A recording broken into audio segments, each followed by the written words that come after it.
طبعا كلكم متعودين عندي في الصفحه ان انا بنتقد السلوكيات اللي مش مظبوطه في المجتمع، بس لما بلاقي حاجه في المجتمع منوره وزي الفل لازم نلقي عليها الضوء ونقول فيها حاجه حلوه. والنهارده يا جماعه انا جاي اشجع البطل هشام. البطل هشام شاب مصاب بالتوحد، هو ووالدته قرروا ان هو يبقى عادي ويبقى احسن كمان من العادي. انا دلوقتي بكلمكم من قاعه الصلاه المغطاه اللي في مدينه نصر، قاعه 2. يلا بينا عشان نعرف ايه هي الرساله اللي عايز يوصلها لنا هشام ووالدته.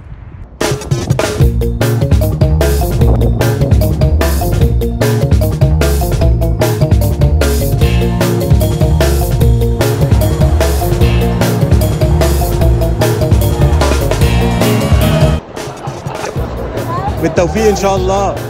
عاش يا هشام، بالتوفيق يا حبيبي. انا جاي النهارده عشان اشجعك، عشان انت كسبت ما كسبتش انت بطل، ان شاء الله هتكسب. بالتوفيق. وزي ما شفتوا يا جماعه اهو احنا قابلنا هشام وسلمنا عليه، بس مش عايزين نطول معاه عشان البطوله، عشان هو مركز. بس هنستغل الوقت ده بقى ونسجل مع والدته عشان نبتدي نعرف ايه هي الرساله اللي عايزه تقولها لنا. قولي لنا بقى عايزه تقولي ايه؟ انا عايزه اقول ان احنا ما عندناش مستحيل. انا ابني هشام عنده اضطراب التوحد. اضطراب طيف التوحد مش اعاقه ومش عقبه في حياته. هشام بكالوريوس تجاره، اخر سنه قسم محاسبه، بطل سباحه والعاب قوه وكاراتيه ودراجات، مكرم من فخامه الرئيس عبد الفتاح السيسي، وبيلعب دلوقتي بطوله الجمهوريه المؤهله للمنتخب ان شاء الله لفرنسا. دعواتكم ليه باذن الله يا كريم يا رب. فطبعا احنا عايزين نوصل رساله ان التوحد دول من اطيب خلق الله ومن انقى قلوب عرفتها اللي ربنا نزلهم على الارض. اللي ربنا نزلهم على الارض فعلا اطيب قلوب في الدنيا. فيعني احنا عايزين نوصل حاجه ان بلاش توصلوهم ان هم يكرهوا المجتمع، لان بيتعرضوا لحاجات كتيره. تنمر يعني مثلا امبارح راح السجل المدني، انا بعوده يمارس حياته عشان انا مش هعيش له، يبقى متمارس حياته ويعرف يندمج في المجتمع. امبارح ربنا كرمه بحد، يعني ربنا يسهله الحال، سرق فلوسه اللي كان رايح يطلع بيها الشهاده. لا اله الا الله.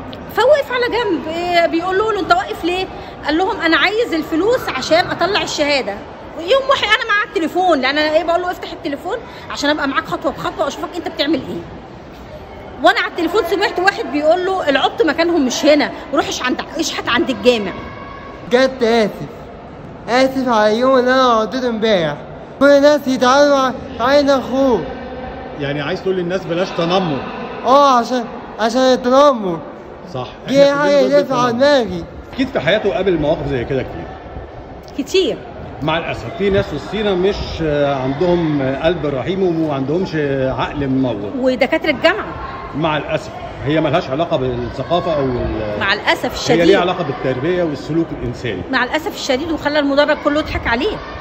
ولا وفي كمان حاجه متعلم لغه الاشاره. الله اكبر. يعني التوحد بالذات عنده ملكه الحفظ وملكه ان هو كمبيوتر ماشي متنقل على الارض. ليه ما نستغلهمش؟ اعمل مقابلتين في بنك ويرفضوه عشان هو توحد. انا مش عايز اطول عليكي دلوقتي عشان ندخل نشجع كلنا هشام ان شاء الله، ولينا لقاء تاني ان شاء الله.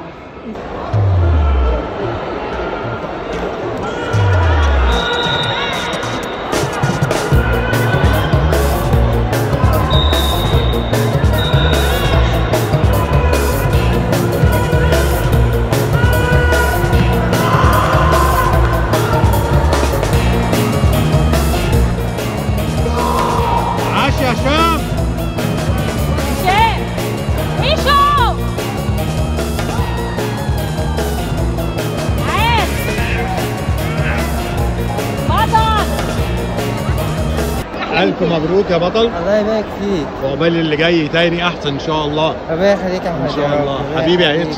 وريني الشهادة كده والميدالية. عاش يا هيتش عاش. بس ألعاب قوة كاراتيه ودراجات. سباحة وألعاب قوة ودراجات وكاراتيه كمان؟ أيوه ده أنت بطل يا عم هشام. ده الناس كلها ما يعرفوش يعملوا اللي أنت بتعمله. بحبكم كلكم قوي.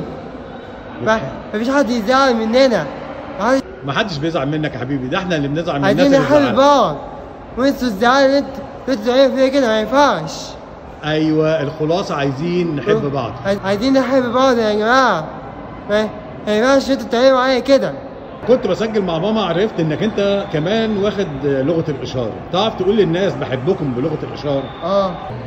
السلام عليكم ورحمه الله وبركاته، بحبكم جدا. وزي ما شفتوا يا جماعه النهارده اهو ادي يوم من ايام البطل هشام حبيب قلبي جاي النهارده هو ووالدته كانوا عشان يوصلوا لكم رساله ان التوحد بني ادم عادي واحسن من العادي. هشام بيلعب اكتر من لعبه، بيعرف لغه زي لغه ايه قلت لي؟ لغه الاشاره. مش لغه الاشاره، مش اي حد يعرف يتعلمها. وفي رابعه كليه تجاره وبطل كاراتيه وسباحه والعاب قوه.